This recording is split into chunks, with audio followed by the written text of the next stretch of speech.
अब देखिए question number 6 क्या कह रहे हैं वो आपसे, एक इंपॉर्टेंट क्वेश्चन है, आने के चांसेस रहते हैं, ज़रा ध्यान समझिएगा। वो आपसे बोल रहे हैं A B C is an isosceles triangle. क्या आपको ये ए बी सी एक आइसोसेलेस ट्राइंगल नजर आ रहा है? अगर ये एक आइसोसेलेस ट्राइंगल है तो ये वाला एंगल और ये वाला एंगल इक्वल होगा। कितना होगा हमें नहीं पता, चलो मैं इसको x और x लेट कर लेता हूँ, ठीक है, अभी सारी चीज़ें लिखेंगे भी। दूसरा आपको एक और ट्राइंगल नजर आ रहा है, देखो इसमें ये दिया हुआ है कि ये वाली साइड इसके इक्वल है, और आपको पता है angles opposites to equal sides are equal, तो ये दोनों भी इक्वल हो जाएंगे। इसके बाद उन्होंने हमें क्या दे दिया है, side B A is produce to D such that, अब वो कह रहे हैं बी ए को इस तरीके से डी तक प्रोड्यूस किया जाता है कि ए डी एंड ए सी ये दोनों इक्वल है। तो यहां पर भी एक ट्राइंगल आपको नजर आ रहा होगा, ये येलो वाला। तो यहां पर अगर ये आइसोसेलेस ट्राइंगल है तो ये दोनों एंगल भी इक्वल होंगे। कितने होंगे, मान लीजिए ये है y और तो ये भी क्या होगा y। अब आपको लग रहा होगा ये वाली साइड इसके इक्वल और ये वाली साइड इसके इक्वल, तो दोनों एंगल्स इक्वल होंगे, ऐसा जरूरी नहीं है, ठीक है। फिर ये डिपेंड करेगा कि थर्ड साइड भी इक्वल होनी चाहिए, और क्लियरली दिख रहा है कि ये वाली साइड छोटी है और ये वाली साइड बड़ी है, इसलिए ये एंगल्स इक्वल नहीं होंगे, ठीक है।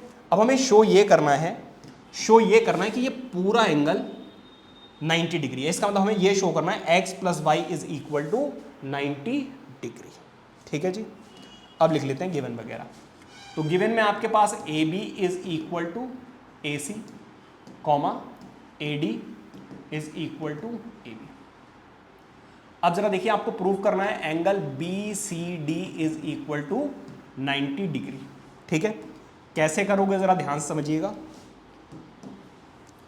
इन ट्राइंगल, पहले ये रेड वाला ट्राइंगल देखो, ए B C,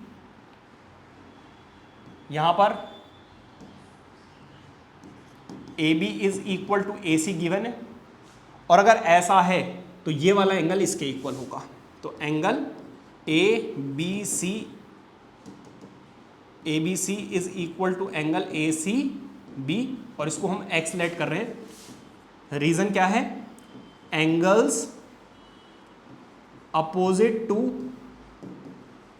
equal sides are equal, या फिर आप बोल सकते हो equal angles of isosceles triangle, ठीक है जी।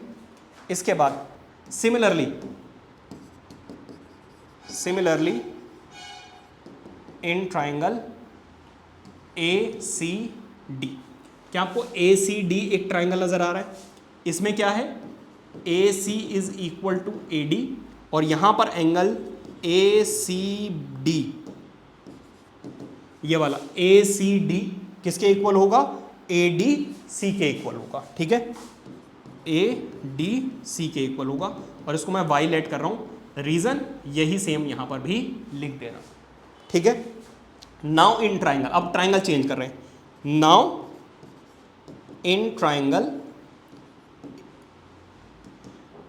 बी सी डी, क्या अब आपको ये बड़ा वाला ट्राइंगल नजर आ रहा है, बी सी डी। अब मैं यहां पे सारे एंगल्स लिख रहा हूं, जरा ध्यान देना। Angle B plus angle C plus angle D, इन 3 एंगल्स का सम कितना होगा, ऑब्वियसली 180 डिग्री। रीजन क्या होगा, एंगल सम प्रॉपर्टी। बताओ यहां तक सब कुछ क्लियर है? अच्छा, एंगल बी क्या है, एक्स, और एंगल सी क्या है, एक्स प्लस वाई, दोनों को मिलाकर। भाई ये है ना पूरा एंगल सी यहां से यहां तक, तो एक्स और वाई को जब आप ऐड करेंगे तब आपको मिलेगा एंगल सी, और एंगल डी क्या है, एंगल डी है वाई। अब आप खुद देखिए, x कितनी बार हो गया है, 2 टाइम्स, y भी कितनी बार है, 2 बार, ठीक है। अब देखो जरा यहां से 2 कॉमन ले लें, जब आप 2 कॉमन लोगे तो क्या होगा, x plus Y is equal to 180 degree, और ये 2 मल्टीप्लाई हो रहा है, वहां जाकर क्या हो जाएगा, डिवाइड, यहां पर आ जाएगा 90 डिग्री, ठीक है। अच्छा, x प्लस वाई, एक्स और y जब आप ऐड करेंगे तो आपको कौन सा एंगल मिलेगा, angle B C D is equal to 90 degree. और देखो यही हमें शो करना था। तो ये क्वेश्चन थोड़ा अलग तरीके से हुआ है, इसलिए ये भी एक इंपॉर्टेंट क्वेश्चन है। समझ गए?